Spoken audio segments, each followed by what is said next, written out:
Hey friends, I'm back with a brand new process video. Today I am using my Hip Kit Club kit from May 2020. It has tons of large die cuts, beautiful colors. Let's go ahead and get into this. Welcome back to the Victoria Marie YouTube channel. I'm Victoria Marie and I'm so glad to have you. On this channel, I feature all things scrapbooking and crafting. If that's your jam, make sure you hit the subscribe button. When you do, click the bell indicator. That way you'll know each and every time a new video is posted to this channel.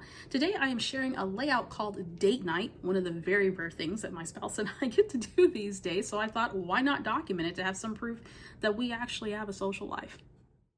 All right, going to get into a correction right off the bat. I actually changed the title of this layout. It's called Let's Wander, but I'll get to that in a second. So I'm using some beautiful goodies from the Hip Kit Club kit from May 2020. Everything that I use on this layout is posted down below with links in on the Victoria Marie blog, so make sure you check that out. So I have two photos, one 4x6. The other one was printed 4x6 on the vertical. Get back to that in a second. Also, in the kit features some Vicky Bouton die cuts. They're beautiful, but they are really large. So I'm hoping to inspire you to use some of your large die cuts. I'm going to show you how I'm going to approach this in this process video. There was also a piece of pattern paper, I believe that was from the 5th and Monaco collection, that I cut up and used some of those elements for the journaling, and I also have some other things too that I'm going to use some puffy stickers and some sequins, so we'll get back to that here in just a second.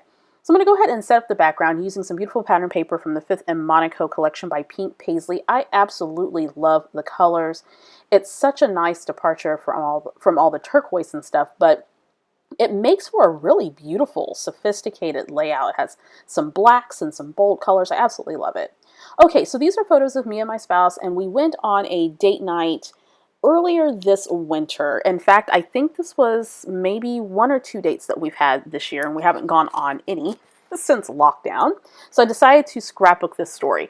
Now, when I saw that die cut that says just or let's wander, I knew I wanted to use that for my title because we spent our day downtown Fort Worth and we wandered around downtown looking and eating, and we watched a movie, and I just thought this was perfect for the layout.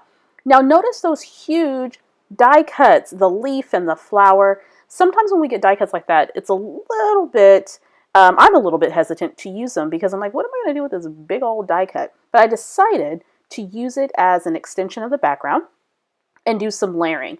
Notice how there's some white space on the left-hand side, and I just put pattern paper on the right-hand side that's trimmed down slightly smaller than 6x12 because I wanted a white border around it. Well, since the left-hand side had so much white space, and because this particular kit and the 5th and Monaco collection has a lot of bright, bold patterns, I decided to go ahead and keep the left side with a bunch of white space so that I can create a large embellishment cluster, and it didn't compete with the pattern paper. It's just a little design trick that I like to use. Also, I'm creating a more asymmetrical design, so majority of the embellishing is going to go on the left-hand side with a small cluster to the right. Now, these large die cuts, I will admit to you, can be a little challenging to work with, but if you think of it in a way of layering or making it an extension of your background, it becomes easier to use. So as you notice, when I put down those 2 large leaves, it just kind of looks like it was printed on the background. And then I can take smaller elements and build up. I talk a lot about layering in my Layering Like a Boss class, so make sure you check that out if you haven't. It's available in the Victoria Marie online classes website. I think that layering is probably one of my favorite things to do, and anytime that I have beautiful pieces to work with, then layering is how I'm going to attack the design for my layout. Okay, so what I want to do now is I want to lay down the die cut that says Let's Wander. Of course, I have a floral die cut that I layered on top of those large big leaf die cuts. I also wanted to break up my journaling. So I have 2 cutouts or cut-aparts from a pattern paper sheet that had cut-aparts on the A side. One of those cards says currently, the other one says hello. Those give me 2 spaces where I can journal. So I'm going to break up my journaling. The one at the top is a photo of me and my spouse at the movie theater. We saw Bad Boys for Life, which was great. And then at the bottom was us walking downtown on our way to the Cheesecake Factory.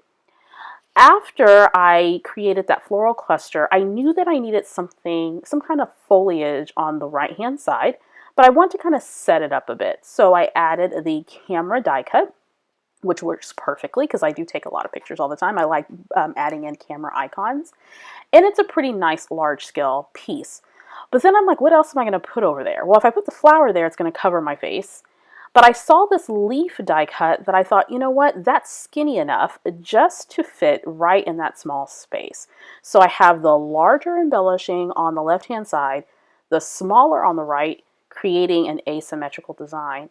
And that is a fantastic way to provide some balance when you're creating a layout like this.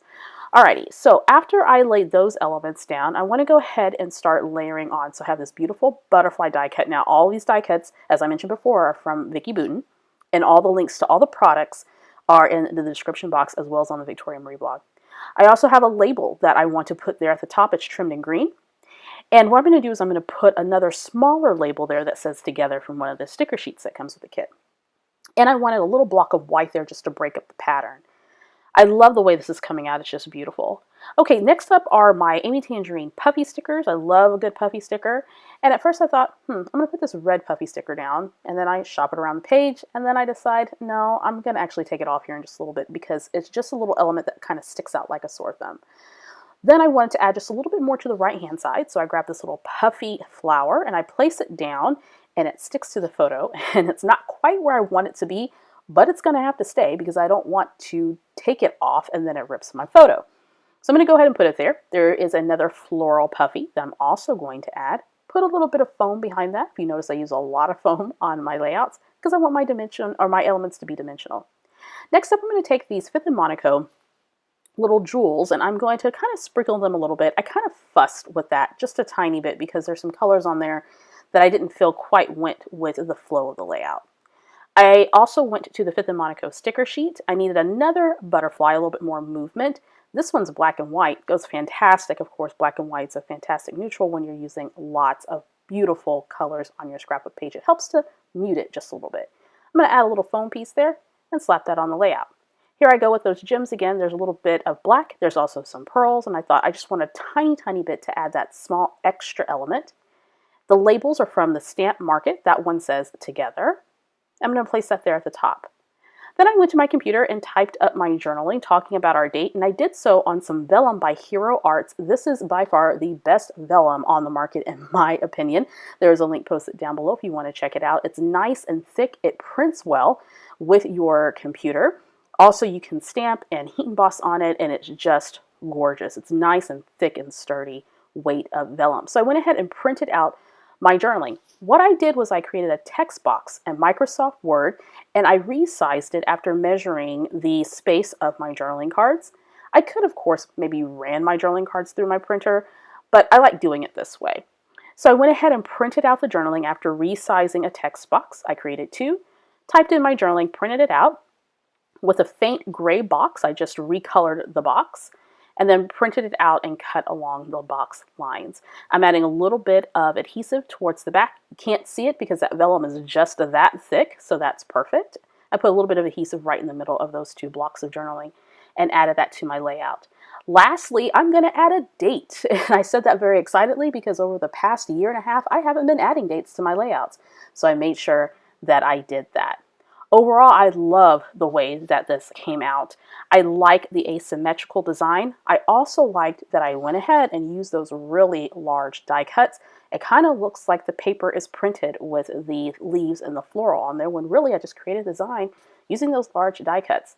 That block of pattern paper breaks up the white of the background a little bit, adds a little bit more interest to the right-hand side and draws your eye into the photos of me and my spouse. This layout has all the elements that I like, beautiful layering, great journaling, fantastic photos, and it tells the story that I want it to tell. Okay, make sure you check out the products for this layout in the description box. If you want to follow me on all my other social media platforms, those links are down below. Don't forget to subscribe to this channel. When you do, click the bell indicator. That way you'll know each and every time a new video is posted. I'll see you next time.